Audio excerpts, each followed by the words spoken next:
உலகெங்கிலும் வாழும் ஜோதிடம் டாக்ஸ் தமிழ் நேயர்களுக்கு அன்பு வணக்கம். நான் உங்கள் ஜோதிடர் மதுரை வரதராஜ பெருமாள். இந்த ஆண்டு ஒரு மிக சிறப்பான ஒரு விஷயம் இருக்கு. என்னன்னு கேட்டீங்க அப்படின்னா, குரு பகவான் முழு சுபகிரகம்னு சொல்லக்கூடிய குரு பகவான் ஒரு ராசிக்கு 12 ஆண்டுகளுக்கு ஒரு முறை வருவார். அந்த வகையில அவர் தன்னுடைய உச்ச வீடான கடக ராசிக்கு 12 ஆண்டுகளுக்கு பிறகு வரப்போறார். உச்ச வீட்டுக்கு வர்றாரு, குரு வர்றாருன்னா முழு சுபகிரகம் பலம் பெறாருன்னு அர்த்தம். அவர் பலம் பெறும்போது எல்லாருக்குமே கண்டிப்பான முறையில இந்த ஆண்டு சிறப்பா இருக்குன்றத நான் முதவே சொல்லிக்கிறேன்.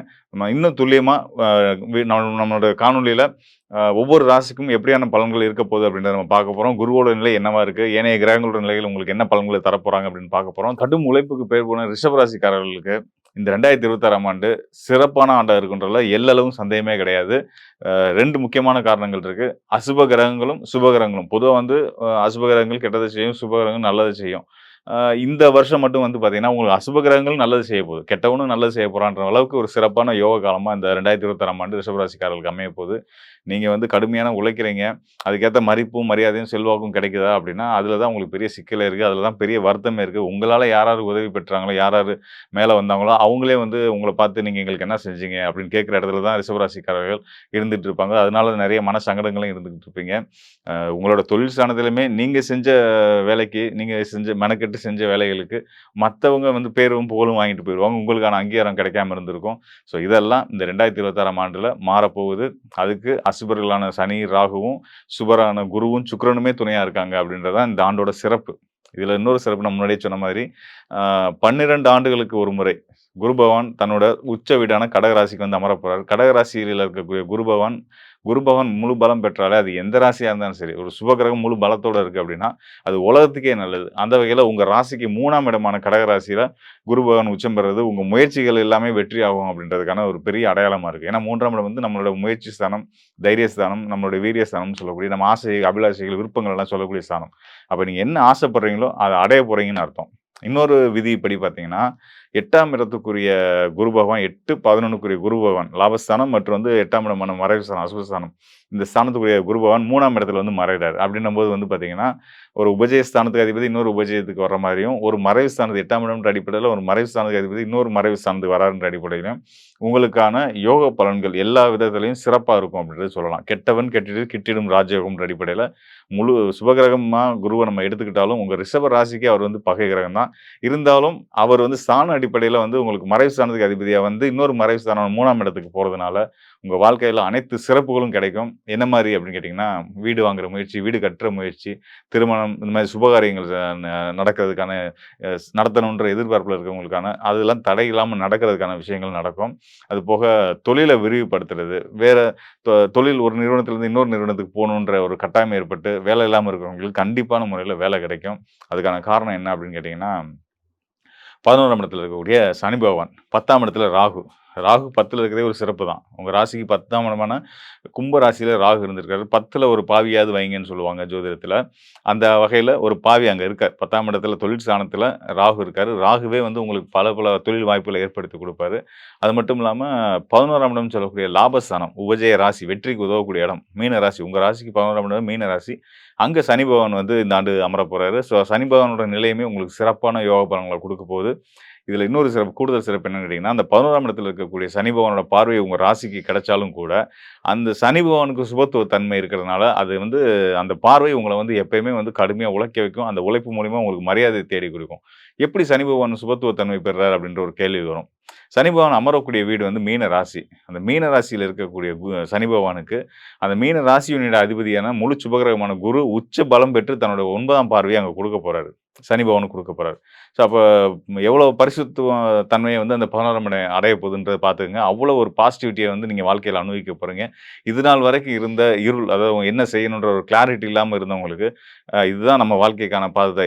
இத தேர்ந்தெடுத்து இந்த பாதையில போனோம்னா நம்ம வெற்றியில அடைவோம் அப்படின்றத வந்து உங்களுக்கு நீங்களே உணரக்கூடிய ஒரு நிலைக்கு வரக்கூடிய ஒரு அற்புதமான காலமா இந்த 2026ஆம் ஆண்டு இருக்க போது.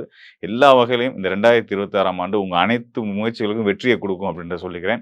அதுக்கு உறுதுணையா இருக்கிறதுக்கு நீங்க வந்து நம்ம எப்பயுமே ரிஷபராசிக்காரர்களுக்கு நம்ம வலியுறுத்துறது வந்து மகாவிஷ்ணுவையும், மகாலட்சுமியையும் பிடிச்சுக்கங்க. அவங்களுடைய அருள் தான் உங்கள எப்பயுமே காப்பாத்தும். காரணம் என்னன்னு கேட்டீங்கன்னா, மகாலட்சுமிய குறிக்கக்கூடிய கிரகம் வந்து உங்க ராசிநாதன் சுக்கிரன். மகாவிஷ்ணுவ குறிக்கக்கூடியது உங்களுக்கு ராசிக்கு யோகாதிபதியான புதன். இந்த புதன், சுக்கிரன் அது இவங்களோட அதிபதியா வரக்கூடிய மகாவிஷ்ணுவையும், மகாலட்சுமியும் நீங்க பிடிச்சுக்கிட்டீங்கன்னா, உங்கள மாதிரியான யோகசாலிகள் யாருமே கிடையாது. மேலும் உங்களால முடிஞ்ச அ தான தர்மங்கள், உதவிகள இயலாதவங்களுக்கு செய்யுங்க. அது இன்னும் உங்கள மேலும் மேலும் உங்க வாழ்க்கையில உயர்த்தும் அப்டின்றத சொல்லி, இந்த 2026ஆம் ஆண்டு உங்களுக்கு உண்மையிலேயே ரொம்ப சிறப்பான ஆண்டு அப்டின்றத நான் மீண்டும் ஒரு முறை அழுத்தமா சொல்லிக்கிறேன். மேலும் இந்த 2026ஆம் ஆண்டு எல்லா ராசிக்காரர்களுக்கும் மிக சிறந்த யோகத்த குடுக்கப் போகுது. இந்த ராசி, அந்த ராசின்றத தாண்டி எல்லா ராசிக்குமே 2026ஆம் ஆண்டு ஒரு யோக காலம் அப்டின்றது உச்சபட்சமான வெற்றிகளையும், ஜாக்பாட் யோகங்களையும் கொடுக்கக்கூடிய ஒரு அற்புதமான காலம் அப்படின்றத நம்ம வந்து அடிச்சு சொல்ல முடியும். அதுக்கான காரணங்கள் நம்ம முன்னயே சொன்ன மாரி வந்து பார்த்தீங்கன்னா, 12 ஆண்டுகளுக்கு பிறகு குரு உச்ச பலம் பெறப் போறாரு. 30 ஆண்டுகளுக்கு பிறகு மீன ராசியில சனி பகவான் வந்து அமரப் போறாரு. ஸோ அந்த ஆண்டு கிரகங்கள்ல அதிகமான காலங்கள் ஒரு ராசிக்கு மீண்டும் வர்றதுக்கு எடுத்துக்கக்கூடிய கிரகங்கள் பார்த்தீங்கன்னா, சனி, நம்ம ஒரு குரு இவங்க தான். ஸோ இதில வந்து சனி வந்து 12 ஆண்டுகளுக்கு பிறகு ஒரு ராசிக்கு வந்து அவர் உச்ச பலம் பெறுறது. தன்னோட உச்ச வீட்டுக்கு வந்து கடக ராசிக்கு வந்து தன்னோட நட்பு வீடு. கடக ராசி வந்து குரு பகவானுக்கு ரொம்ப பிடிச்ச வீடு. ஸோ அங்க தான் அவர் உச்ச பலம் அடையறாரு. ஸோ அது வந்து ரொம்ப சிறப்பு. அதாவது எல்லோரோட மனசுலயும் வந்து அமைதியும், சாந்தியும், நிம்மதியும் குடுக்கக்கூடிய விஷயத்த குரு பகவான் செய்யப் போறாரு. ஸோ அதான் இங்க நடக்கக்கூடிய ஒரு நல்ல விஷயமா இருக்கு.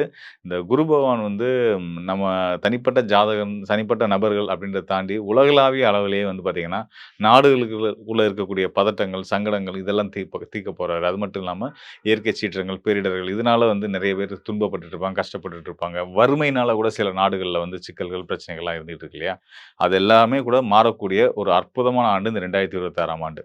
இந்த தசாப்தம், இந்த 10 வருஷம் அப்படின்னு எடுத்துக்கிட்டோம்னா, 2020லேருந்து 2030 வரைக்குமான இந்த காலத்தில, இந்த 2026ஆம் ஆண்டு மிக சிறந்த, உன்னதமான ஒரு யோகமான ஆண்டு அப்படின்றதுல எந்த சந்தேகமும் வேண்டியதில்ல. காரணம் குரு பகவான் உச்ச ஸ்தானத்துக்கு வர்றது தான். இதுக்கு அடுத்ததா குருவுடைய பயணங்களும் ரொம்ப சிறப்பாவே இருக்கு. அடுத்தடுத்த ஆண்டுகளுமே வந்து பார்த்தீங்கன்னா, அவர் நல்ல நிலைக்கு தான் வர்றாரு. அசுப கிரகங்கள செயல்பட முடியாத அளவுக்கு தடுக்கிற நிலையில குரு பகவான் இருந்துட்டே தான் இருக்க போறாரு. ஸோ குரு தான் இன்னைக்கு நம்ம ஹீரோன்னு வச்சுக்கோங்களேன். இந்த ஆண்டோட ஹீரோ குரு பகவான் தான். குருவால சிறப்பு பலன்கள பெறக்கூடிய ராசிகள் எல்லா ராசிகளையும் தாண்டி நான் எல்லாருக்குமே அது கிடைக்கும் அப்படின்னு சொல்லியிருக்கேன். ஒரு நல்லவன் உச்சம் பெற்றா எல்லாத்துக்கும் நல்லதுங்க. அதில எந்த சந்தேகமே கிடையாது. மலை போல இருக்கக்கூடிய பிரச்சனைகளாகட்டும், எவ்வளோ பெரிய பிரச்சனைகளாகட்டும், தீராத பிரச்சனைன்னு நெனச்சிட்டு இருக்கலாம். ஒருத்தர் வந்து கடன் சார்ந்த விஷயங்கள் இதிலிருந்து எப்படி மீள போறேன் அப்படின்னு நெனச்சு பயந்துகிட்டு இருப்பீங்க. ஒரு சிலர் ஆரோக்கியம் சார்ந்த பிரச்சனைகள்ல இதில இந்த இந்த இந்த சிக்கல்ல இருந்து நான் எப்படி மீள போறேன்னு தவிச்சிட்டு இருப்பீங்க. எல்லாத்துக்குமே விடிவு கிடைக்கக்கூடிய ஒரு அற்புதமான ஆண்டா இந்த 2026ஆம் ஆண்டு இருக்கு. இந்த ஆண்டுல நீங்க எடுக்கக்கூடிய எல்லா நல்ல முயற்சிகளும் உங்களுக்கு வெற்றிகள குடுக்கும் அப்படின்றத சொல்லிக்கிறேன். மேலும் இப்ப நம்ம பார்த்தது வந்து பார்த்தீங்க அப்படின்னா, கோச்சார அடிப்படையிலான கிரக நிலைகள். கோச்சார கிரகங்கள் வந்து இப்ப உங்க ராசிக்கு குரு எங்க இருக்காரு, சனி எங்க இருக்காரு, ராகு எங்க இருக்காரு, ஏனைய கிரகங்கள் எப்படி இருக்காங்க அப்படின்றத பொறுத்து உங்களுக்கான பலன்கள் சொல்லியிருக்கோம். இது வந்து கோச்சாரம் ஒரு பக்கம் அப்படின்னாலும், உங்களுடைய தனிப்பட்ட ஜாதகம். ஒரு சிலர் சொல்லுவாங்க, "என்னங்க நீங்க YouTubeல வந்து நெறைய அப்படி சொன்னீங்க, நல்லது சொன்னீங்க, அது சொன்னீங்க, இது சொன்னீங்க. பெருசா ஒண்ணும் ரியாக்ட் ஆகலையே!" அப்படிலாம் சொல்லுவாங்க. அப்ப வந்து என்ன காரணமா இருக்கும் அப்படின்னு கேட்டீங்க அப்படின்னா, அவங்களோட தனிப்பட்ட சுய ஜாதகம். சுய ஜாதகத்துல அவங்களுக்கு நடந்துட்டு இருக்கக்கூடிய தசா புத்திகள், அவங்களுடைய லக்னம், அவங்களுடைய அந்த பிறந்த நேரத்துல அவங்களோட ஜாதகத்தின் அடிப்படையில் இருக்கக்கூடிய கிரகச் சூழல்கள், இதெல்லாம் பொறுத்து பலன்கள் கண்டிப்பான முறையில மாறுதல் இருக்கும். ஸோ, அப்ப நம்ம எப்படி பலன் சொல்லணும் அப்படின்னா, சுய ஜாதகத்தையும் எடுத்துக்கிறணும், கோச்சாரத்துல தற்காலத்துல கிரக நிலைகள் எப்படி இருக்குன்றதையும் எடுத்துக்கணும். 2யும் கலந்து தான் இன்னும் சொல்லணும்னா, ஜோதிடம் அப்படின்றது வந்து பார்த்தீங்கன்னா, 3 நிலைகள்ல இயங்கக்கூடியது. விதி, மதி, கதி அப்படின்ற நிலைகள்ல இயங்கக்கூடியது. இதுல விதி அப்படின்றது வந்து லக்னம். நம்ம பிறந்த நேரத்தின் அடிப்படையில நம்ம 12 ராசிகள்ல ஒரு ராசி நம்ம லக்னமா வரும். அந்த ராசிய அடிப்படையில வச்சு சொல்ல வேண்டியது முதன்மையான விதி. அதுக்கு அடுத்ததா மதி. அதாவது நம்ம சந்திரன் இப்போ இந்த கோச்சார பலன்கள் சொல்றோம் இல்லையா? உங்க ராசியில உங்களுடைய ஜாதகத்துல உங்களுக்கு எந்த ராசி வந்திருக்கோ, அந்த ராசிய சுத்தி கிரகநிலை எப்படி இருக்குன்றத வச்சு சொல்றது மதியின் அடிப்படையில சொல்லக்கூடிய பலன்கள். அடுத்ததா கதி. சூரியன். சூரியன வச்சு சூரியனுக்கு உங்களுடைய நீங்க பிறந்த நேரத்துல உங்களுடைய ஜாதக கட்டத்துல சூரியன் எங்க இருக்காருன்னா, அவர சுத்தி எப்படி கிரகங்கள் இருக்கு அப்படின்றத வச்சு சொல்லக்கூடிய பலன்கள். இப்படி விதி, மதி, கதி இந்த 3 நிலைகளும், கோச்சார நிலைகளும் எடுத்து, தசாபுத்திகளையும் எடுத்து, உங்களுக்கு சாதக பாதங்கள ஆய்வு பண்ணி, இன்னும் டீட்டெயிலா நீங்க உங்களுக்கான பலன்கள தெரிஞ்சுக்கிறது தான் நல்லது. அந்த மாரி யாருக்கெல்லாம் உங்களோட எதிர்காலத்த பத்தின துல்லியமான பலன்கள் தேவைப்படுமோ, அவங்க நிச்சயமா இந்த டிஸ்ப்ளேல இருக்க என்னுடைய எண்ணுக்கு தொடர்பு கொள்ளுங்க. கண்டிப்பான முறையில உங்களுக்கு வழிகாட்டுதல் குடுக்க தயாரா இருக்கிறேன். நன்றி, வணக்கம் நண்பர்களே. மீண்டும் ஒரு முறை உங்களுக்கு வந்து புத்தாண்டு வாழ்த்துக்களையும் சொல்லிக்கிறேன். இந்த ஆண்டு உங்களுக்கு சிறந்த ஆண்டா இருக்கும்ன்றத மீண்டும், மீண்டும் அழுத்தமா சொல்லி விடைபெறுகிறேன். மீண்டும் ஒரு நல்ல நிகழ்ச்சியில சந்திப்போம். நன்றி, வணக்கம்.